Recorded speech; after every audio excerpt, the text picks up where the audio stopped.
The test is in Part 1, Part 2, Part 3, and Part 4. Now look at Part 1. Part 1. You are going to hear a conversation about renting an apartment. First, you have some time to look at questions 1 to 6.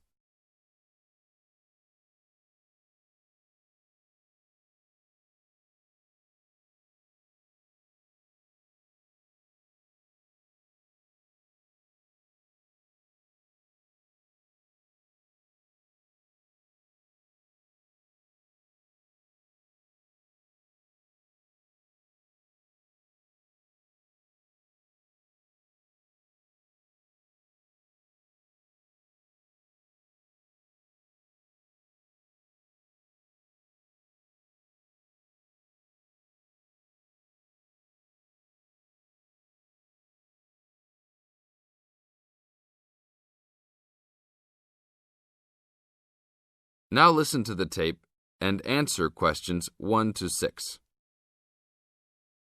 How can I help you, sir? Hi, I'm interested in renting an apartment in your building. Can you show me around inside? Sure, my pleasure. Do you know what kind of apartment you're looking for? I'm thinking of something for my best friend and I. The apartment doesn't have to be too big, just something comfortable for the two of us. I'm looking for a kitchen, 2 bedrooms and a bathroom, just something simple. Okay, well, let me show you what we have to offer. We divide our apartments into 3 categories. There are standard apartments, upgraded standard apartments, and luxury apartments. Please follow me. This apartment just went up for rent yesterday. The old tenants moved into a larger one. This apartment is what I call the standard apartment. It's small, but has everything you need. The kitchen comes with a refrigerator, an oven, and a stove. There is 1 bathroom with a shower, but no bathtub. The rooms are a good size, and both have their own closets. The living room has enough space for a couch. We will provide a television for you. These apartments are very popular with students because they are affordable and practical. Right now, we are renting these out for only $1,000 a month.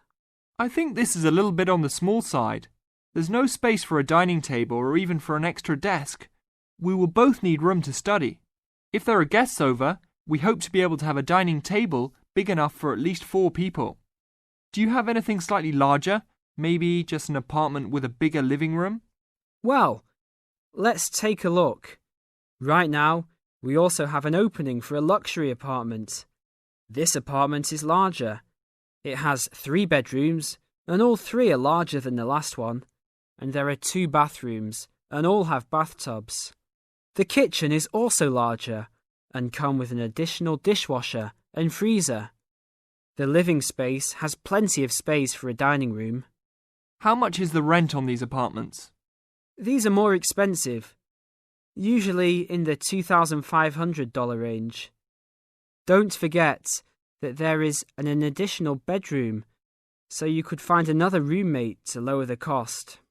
I think that's a little bit on the expensive side.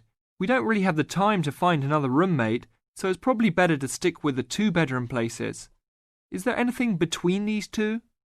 Come with me. I can show you this apartment right now. But there are people living in it. There are no more of these kinds of apartments available at this moment.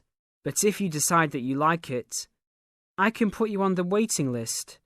And as soon as we have openings, you will be contacted. Sure, let's take a look. This is the upgraded standard apartment. As you can see, it's larger than the other 2-bedroom apartment. There are 2 bedrooms and 2 bathrooms, 1 in each room. The living room comes with a television, but no furniture. The kitchen is around the same size as the other smaller apartment. The basic difference is the additional bathroom and larger living room. These rent for around $1,400. Now look at questions 7 to 10.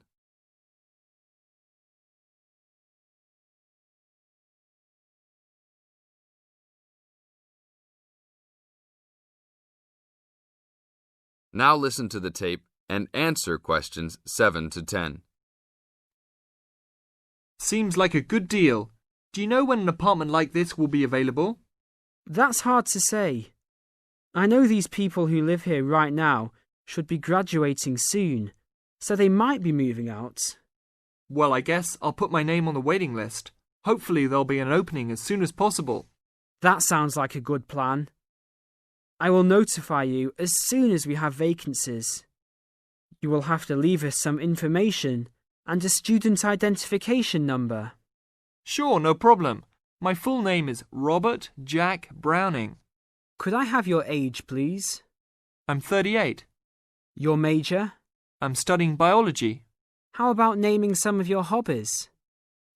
Fishing, golf, watching movies, and spending time with my family. Sounds like a good life. What is the price range of the apartment you are looking for? Somewhere between $1,000 to $1,500. Your student identification number, please? QS 45890. Could you repeat that? QS 45890. Lastly, could you leave us a phone number? Okay, it's area code 236 580 2287. Thank you very much. I will give you a call as soon as possible. That is the end of part 1.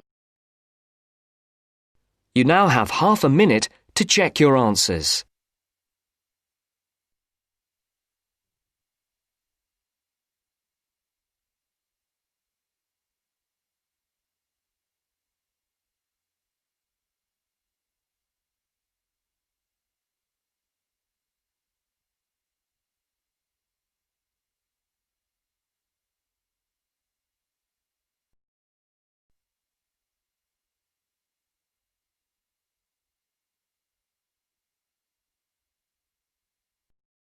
Now turns to part 2. Part 2.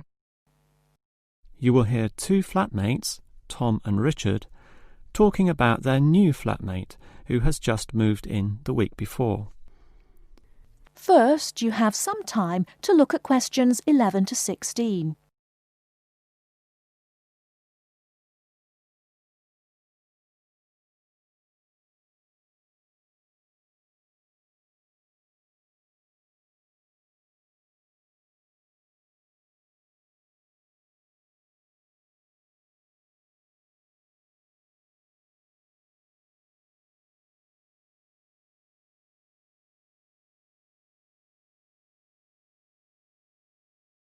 Now, listen carefully and answer questions 11 to 16.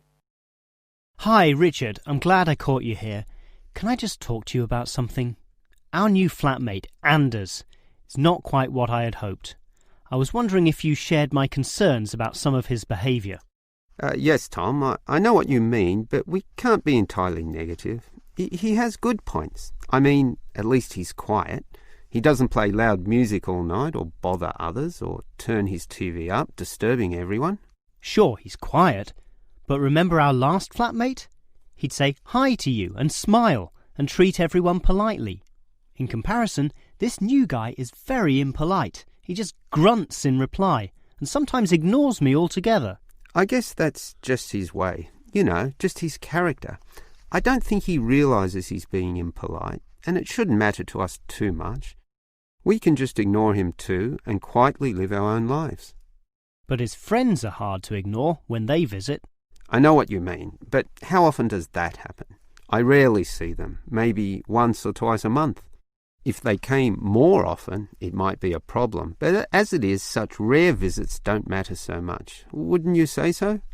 Well, I'm not sure, since it's very obvious when they're here because of all the cigarette smoke in the house. It stinks up the place, and you know we don't allow smoking on the premises. Well, I've never seen them doing this. Maybe they do it outside.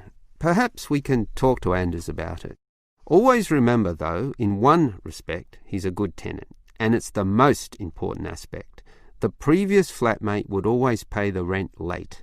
I know what you're going to say. This guy pays promptly. But there's more to being a good tenant than prompt payment. I mean, you need to turn off the TV, clean up your dishes, dress respectably, be polite, and so on.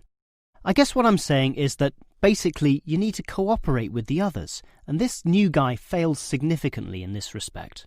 OK, I suppose you have a point there. Before you hear the rest of the talk, you have some time to look at questions 17 to 20.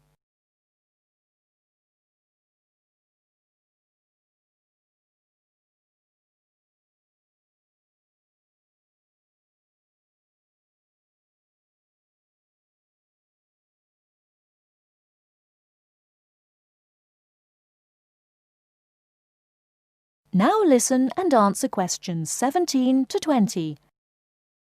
I tell you what, Tom, why don't we talk to our new flatmate, Anders, about these issues? If we throw him out, we'll have to go to all the trouble of finding another flatmate who might not necessarily be much better. So, let's give the current guy a chance. Here, I've got a piece of paper, so let's make a short list of issues to discuss with him. Get it out into the open. Sure, we'll give him one more chance.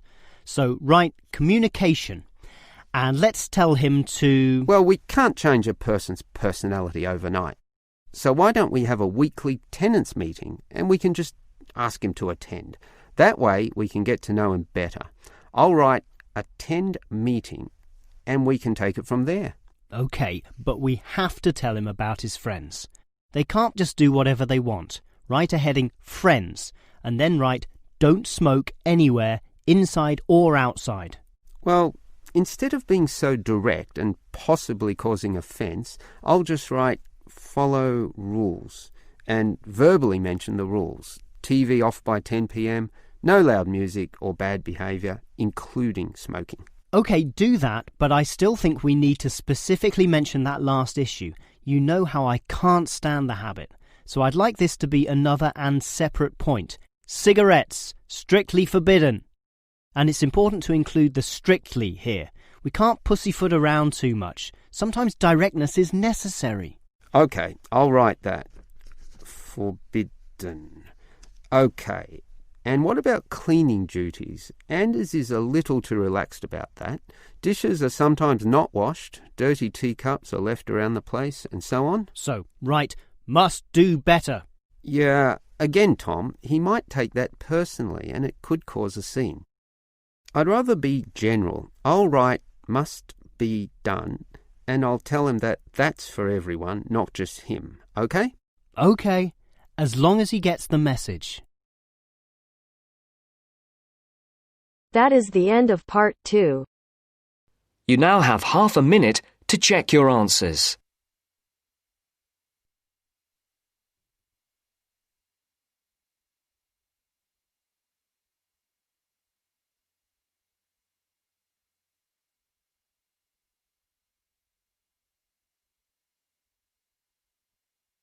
Now turns to part 3. Part 3.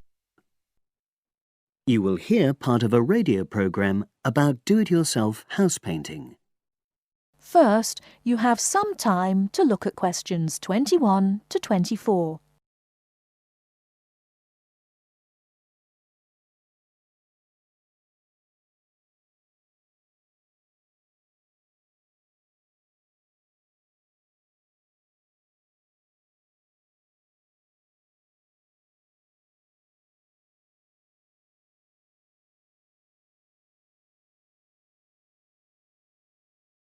Now, listen carefully and answer questions 21 to 24.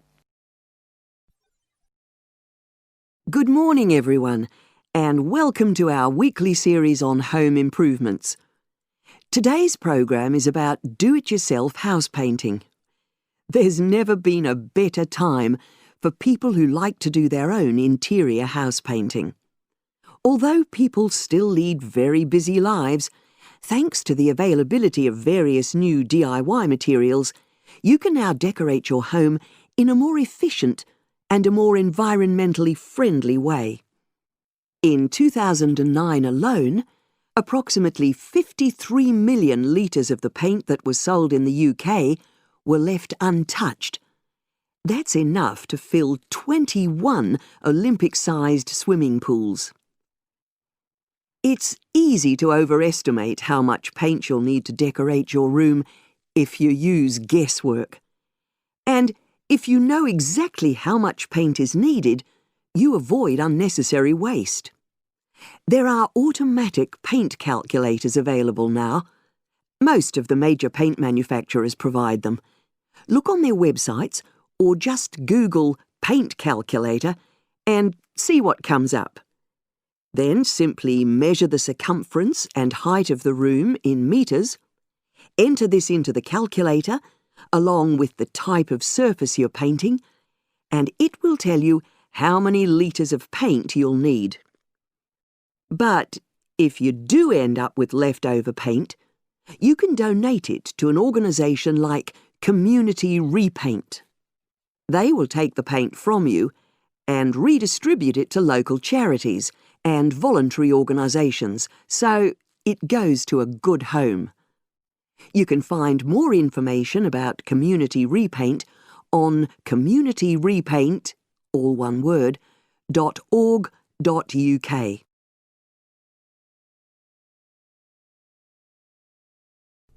Before you hear the rest of the talk, you have some time to look at questions 25 to 30.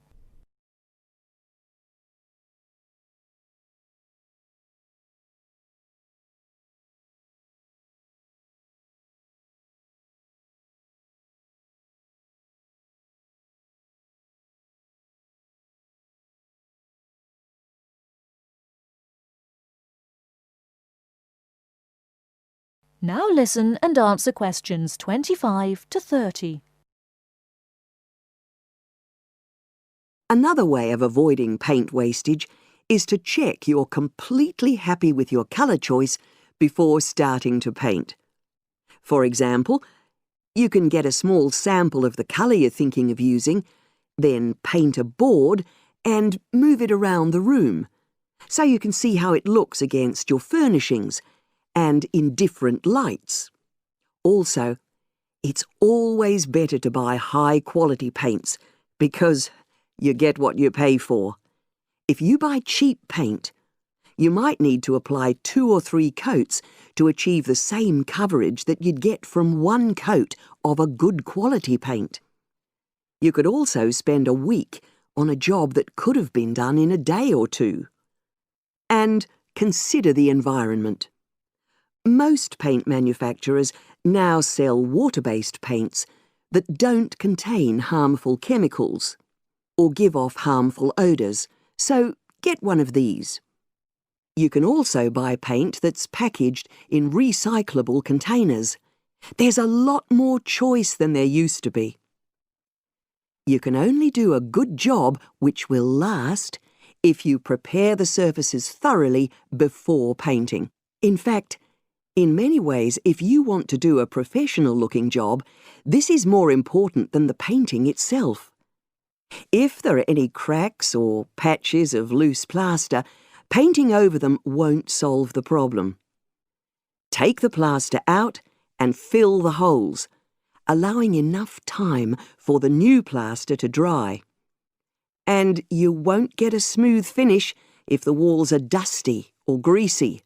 So washing with water isn't enough. Use a solution of decorator's soap and rinse well with warm water afterwards.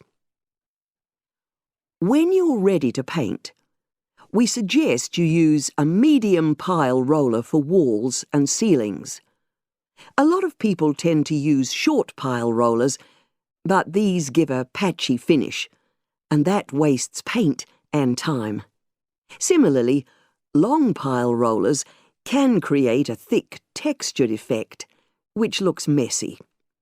The same goes for brushes.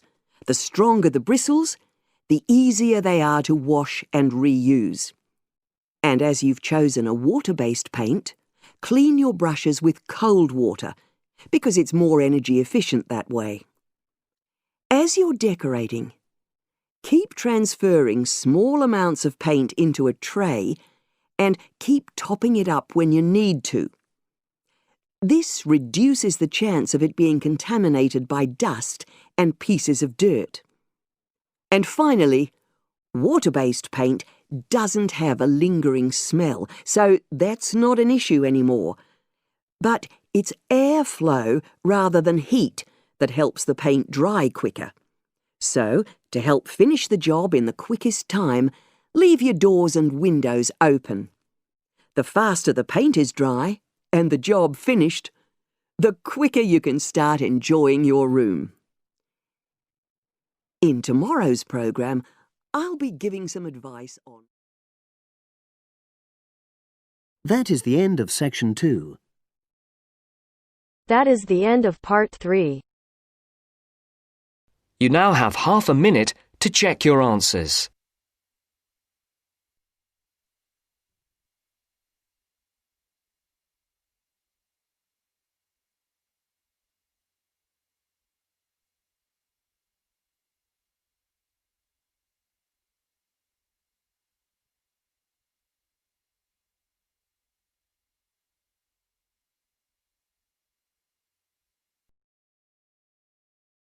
Now turns to part 4.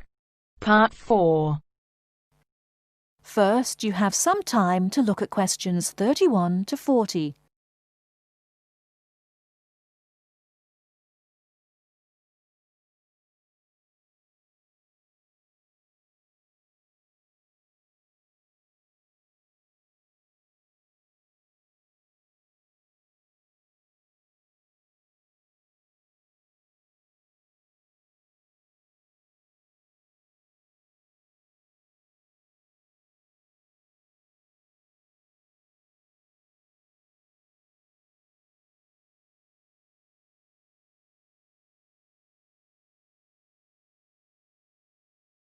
Now listen carefully and answer questions 31 to 40. Last week we looked at some of the features of modern houses, and today we're going to turn the clock back and look at traditional house design. I've chosen to start with Samoa, which is part of a group of Polynesian islands in the South Pacific Sea, because the influence of culture and weather on house design is quite clear there. So let's have a look at, first of all, at the overall design of a traditional Samoan house. Now, these days, houses in Samoa have become more modern and are usually rectangular. But traditional designs were round, or sometimes they were oval in shape. Here's a picture. This traditional style is still used, often for guest houses or meeting houses, and most Samoan villages have at least one of these buildings. As you can see, there are no walls, so the air circulates freely around the house. Samoa is a place that experiences high temperatures, but the open design of the house also reflects the openness of Samoan society. If the occupants want shelter, there are several blinds made of coconut leaves that can be lowered during rainy or windy weather. Or indeed, the blinds can also be pulled down if people want some privacy. The foundations of the house, that's the part beneath the floor, are raised slightly. In the past, the height was linked to the importance of the occupants, which we'll talk about another time. However, the floor of the house was usually covered with river stones. Today, we have a range of methods for balancing the temperature inside a building, but the stones on the floor of a Samoan home are ideal for cooling the building on hot days. Now, let's have a close look at the roof. This, as you can see in the picture, is dome-shaped and traditionally thatched or covered with leaves from the sugarcane. That's an established crop in Samoa. This was a job for the women, and it involved twisting the leaves and then fastening them with a thin strip of coconut leaf before fixing them to the roof in several layers. Now, the shape of the roof is important. you can see that the sides are quite steep, and that's done so that the rain falls straight to the ground without moisture going through the leaves and causing leaks or dampness inside the house. Then you'll notice how high the top of the roof is. This is a way of allowing heat to rise on sunny days and go through the thatching, thereby cooling the house. So, how does the house stay upright? Well, there are a number of evenly spaced posts inside. They encircle the interior of the building and go up to the roof and support the beams there. They're also buried, usually about 1.5 meters in the ground to keep them firm. These posts are produced using local timber from the surrounding forests. They're cut by men from the family or village, and the number varies depending on the size and importance of the house. Now, these posts were a very significant part of Samoan culture and did much more than hold up the roof. When there were meetings, people sat with their back to certain posts, depending on their status in society. So there were posts for chiefs, according to their status, and posts for speakers, and so on. And ordinary people sat around the side on mats. The last area I want to look at today is the attachment of the beams and posts, what you call fixing the construction. Traditionally, no nails or screws were used anywhere in such a building. Instead, coconut fibres were braided into rope to fix the beams and posts together. The old people of the village usually made and plaited the rope. This was a lengthy process. An ordinary house used about 40,000 feet of this rope. And as you can see in this picture, the rope was pulled very tightly and wound round the beams and posts in a complex pattern. And in fact, the process of tying it to the beams so that it was tight and strong enough to keep them together is one of the great architectural achievements of Polynesia. That is the end of part 4. You now have half a minute to check your answers.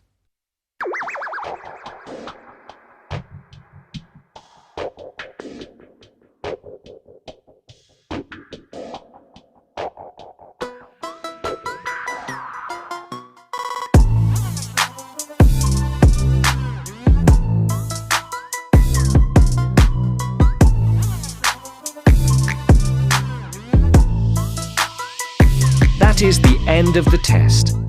You now have 10 minutes to transfer your answers to your